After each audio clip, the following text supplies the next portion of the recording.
More details on Samantha Irvin's WWE exit, with confirmation now that she was not released, rather she resigned from her position as the ring announcer for Monday Night Raw. Replacing her is former WWE ring announcer Lilian Garcia, who has returned full-time to ring announcing for the Red brand. Bron Breakker is the brand new Intercontinental Champion, defeating Jey Uso last night after the Bloodline got involved in the Intercontinental Championship match. Seth Rollins versus Bronson Reed has been confirmed for Crown Jewel as the two brawled last night on Monday Night Raw. The Wyatt Sicks have returned to WWE television, attacking the Final Testament. Rey Mysterio and Dragon Lee have advanced to the finals of a tournament to determine the brand new number one contenders for the World Tag Team Championships. More details and possibilities of Carlito exiting the Judgment Day were apparent last night on Monday Night Raw. Plus, we have the ratings for Friday's edition of SmackDown, as well as AEW Rampage.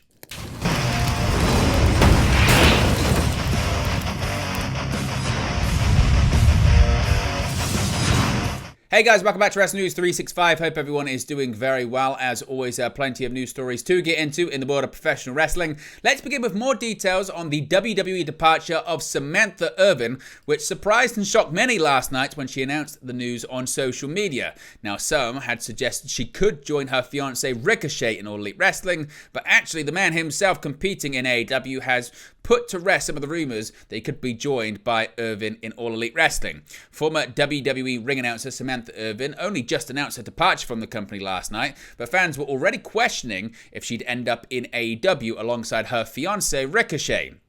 Shortly afterwards, in a response to a fan who posted on X that assumed Irvin was destined to end up in Tony Khan's company, Ricochet responded with a post of his own, which you can see on the screen right there. He said, quote, "Haha, she's not coming to AEW, you can all rest easy."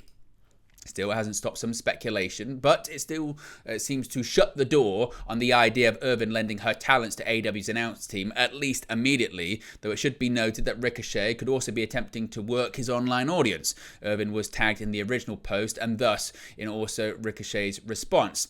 Now, as far as what this was really preempted by, if it shocked people, what's been the thinking behind Irvin's decision, we've got some more details on this because according to Dave Meltzer, Samantha Irvin had reportedly been considering her WWE departure for about a year, with her intention to pursue her music career rather than leaving to join AEW. However, Dave Meltzer would also not 100% rule out that happening at some point in the future either. He said, quote, "She's been thinking about it, the WWE exit, for about a year. She wants to be a singer. She is a singer. She also plays the flute. She wants to get more involved with her music. It's something she's been talking about for a long time and finally pulled the trigger on it. It's not like a plan to go to AEW, not saying 100% that she won't go."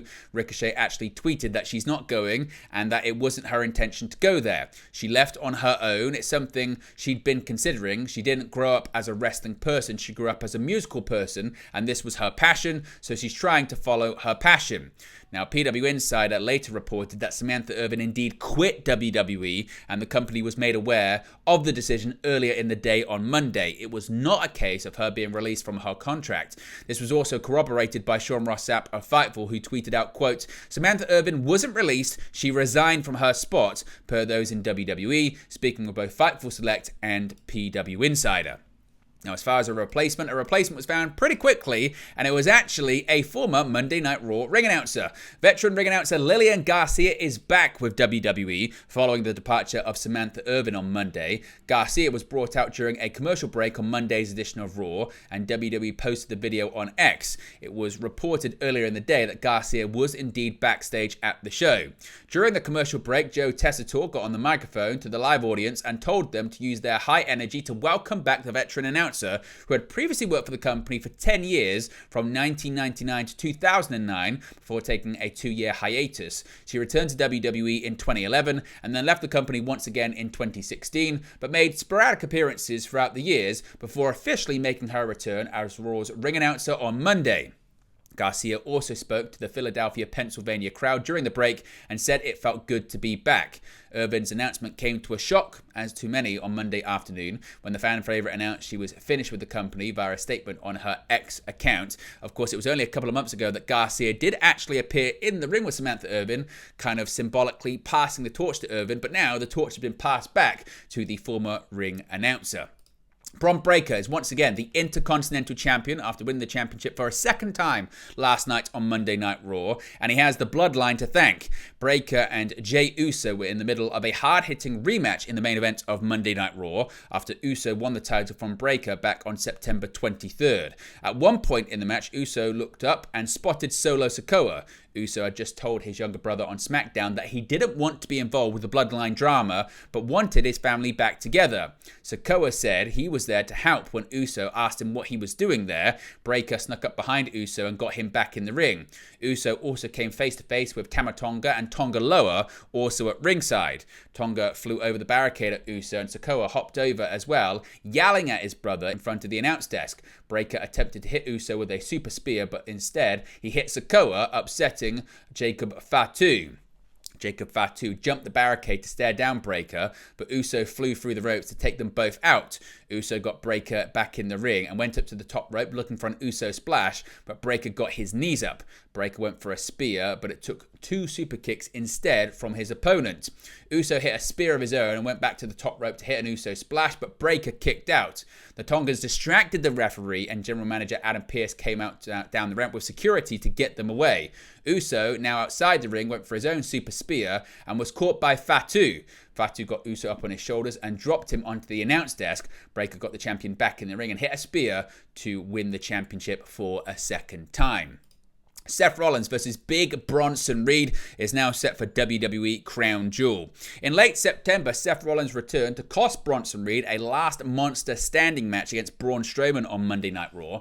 This week, Raw opened with Reed being a victim of a sneak attack by Rollins, after which Rollins went to the ring and said he could make Reed famous. Although security attempted to stop him, Reed broke through and connected with a Samoan drop. They brawled until Reed went through the announce table after Rollins dodged a second tsunami attempt. Throughout the night, both men continued to be a problem. Backstage, Reed went to general manager Adam Pearce, presumably to ask for a match with his new nemesis. Rollins blindsided him once again. Later in the night, Rollins was approaching Pearce when he was blindsided by Reed. As security was pulling them apart, an exasperated Pearce asked, "Did either one of you selfish bastards stop to think for 1 second that I was going to give you what you want? No, of course not. But you are, at Crown Jewel." Rollins was thrilled with the announcement, judging by his maniacal laugh. As the two foes were being held back, Reed yelled that it was the worst mistake Rollins had ever made. Of course, Crown Jewel is Saturday, November 2nd, and takes place at the Mohammed Abdo Arena in Riyadh, Saudi Arabia. The Wyatt Sicks, they're back on WWE television after a little bit of a hiatus. The Wyatt Sicks are back on Raw, and they're now targeting The Miz, Karrion Kross, and The Final Testament. The enigmatic Legacy stable appeared for the first time since Bo Dallas, wrestling under a mask and wig of Uncle Howdy, defeated Chad Gable on August 26th episode of Monday Night Raw. The Sicks returned shortly after The Final Testament's Authors of Pains lost a first-round match in a mini-tournament to decide a new number 1 contenders for the World Tag Team Championships, currently held by Finn Balor and JD McDonough.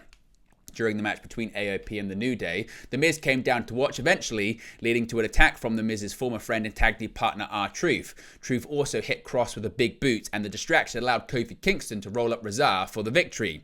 The New Day celebrated with Truth in the ring, but The Miz and Final Testament attacked Truth from behind as New Day was making their way up the ramp. Kingston wanted to go help Truth, but Woods refused to let him. Then the lights went down, and when they came back up, the Wyatt Sicks appeared without their leader, Uncle Howdy. Kross joined his stablemates as they brawled into the crowd with Joe Gacy, Dexter Lumis, Eric Rowan, and Nikki Cross. Miz saved himself by staying in the middle of the ring with his head down, but as he stood up, Uncle Howdy was waiting behind him. Paul Ellering then saved The Miz by pushing him out of the way, only to eat a mandible claw for his troubles. Since the Sicks debuted, they've put targets on people who have turned their backs on their friends and or partners. Their symbol popped up on the screen during a segment with The Miz last week. Now, speaking of that tournament to determine the number 1 contenders for the World Tag Team Championships, there is going to be some LWO involvement, fighting for a chance to enter the triple threat match on next week's episode of Raw to determine the number 1 contender for the WWE World Tag Team Championships. Rey Mysterio and Dragon Lee, representing the LWO, knocked off American Made's The Creed Brothers last night on Raw. LWO will now take on the War Raiders and The New Day to determine who challenges Finn Balor and JD McDonough of the Judgment Day for the titles. As is often the case with matches featuring factions, the action wasn't limited to the participants in the ring. Playing a heavy part in determining the end result was a distraction from all of Chad Gable and Ivy Nile on the side of American Made and Zelina Vega for the LWO. With Julius Creed in prime position to take a 619, Gable jumped up onto the apron to divert Mysterio's attention, allowing Creed to shake free. From there, Vega had a few things to say, as well as Chansala to throw in a direction, which caught the attention of Nile as the two women squared off. Mysterio would recover and hit a Hurricane Rana, launching Creed back into the ropes and in a prime position for a 619, and this time Mysterio didn't miss. Conveniently tagging Lee moments prior, the latter hit Creed with a top rope splash to earn the victory. Now, speaking of the Judgment Day, could Carlito be on his way out of the faction? Now, after a report made the rounds a few days ago that the Judgment Day was set to oust Carlito, that direction seemingly kicked off last night on Monday Night Raw. In a backstage segment, Raquel Rodriguez would question what Carlito's role in the group even was, to which he noted he brings the cool factor, and then went on to claim to be the fixer, since Carlito had offended Liv Morgan and Dominic Mysterio by laughing when Mysterio suggested he'd have a chance at beating Gunther for the World Heavyweight Championship. Carlito would try to get back in their good graces by saying he tried to get Mysterio a title shot. Later in a backstage segment, Carlito was shown talking to Raw General Manager Adam Pearce and pitching the idea that Dominic Mysterio should take on Gunther. While the idea made Adam Pearce burst into laughter, he did not approve of making such a match for the title just yet. Instead, next week on Raw, Dirty Dom will have a match against a former world champion who is yet to be named, and if Mysterio wins, then he will earn a title shot against Gunther. Now, we have the ratings for Friday's edition of SmackDown on USA Network. As WWE moves closer to the annual Crown Jewel Premium Live event on November 2nd, the October 18th edition of SmackDown offered several high-profile moments. Roman Reigns acknowledged Solo Sikoa, Cody Rhodes vowed to become the inaugural WWE Crown Jewel Champion, and the Motor City Machine Guns made their long-awaited WWE debuts. But how many people tuned in to the USA Network to see this happen? According to WrestleNomics, the October 18th episode of SmackDown averaged 1.378 million viewers. This is a 17% drop from the previous week's 1.652 million figure, with that episode being spearheaded by Jimmy Uso's in-ring return against Sikoa. The show also saw a 12% drop off from the trailing full-week average that currently sits at 1.558 million viewers. The show was also the least watched episode of SmackDown since the Blue Brand's return to the USA Network in September, and the least watched episode of the show thus far in 2024. The key 18 to 49 demographic also dropped this week as the October 18th episode earned a 0.42 number, down 14% from the 0.49 number the October 11th episode earned. A 0.42 is also 9% below the average of the trailing 4 weeks and marks only the second time since moving back to USA where SmackDown didn't place first for the evening in the primetime telecasts. According to Programming Insider, SmackDown ranked third on cable behind the MLB playoff game between the New York Yankees and Cleveland Guardians on TBS and the MLB National League Championship Series postgame show on Fox Sports 1. Overall, SmackDown placed 6th in the demographic for the entire day on cable and 4th for the primetime hours in the demographic when including network telecasts, beating Game 4 of the WNBA Finals on ESPN. And we also finally have the ratings for Friday's edition of AEW Rampage on TNT. The Friday, October 18th episode of AEW Rampage averaged 234,000 viewers on TNT, down 7.5% from the previous week. It's the second lowest audience for the show since September 6th. Rampage also averaged a 0.06 rating in the 18 to 49 demo. That's down 33.3% from last week and is the lowest rating the show has done in that category in the history of the show, regardless of the time slot the show has aired in. Competition was much stronger than usual, with ESPN airing Game 4 of the WNBA Finals, FS1 and TBS airing MLB's League Championship Series, and Fox with their weekly college football game. Compared to the same week in 2023, the overall audience of the show was down 31.5%, while the 18 to 49 rating was down 45.5%. But there you go, guys, the latest pro wrestling news for you. Be sure to smash a like on the like button. Be sure to subscribe bottom right-hand corner. As you can see on the sidebar, be sure to join the WN365 roster and get all of your exclusive members-only shows, perks, as well as other aspects. Thank you very much for watching, and I'll speak to you again very, very soon. Hey guys, thank you for watching, listening, streaming, or however you come across this video today. Be sure to click on the video on the right there to watch our next video, or click the bottom there to subscribe, or the bottom right hand corner. Thank you very much, and I'll speak to you again very soon.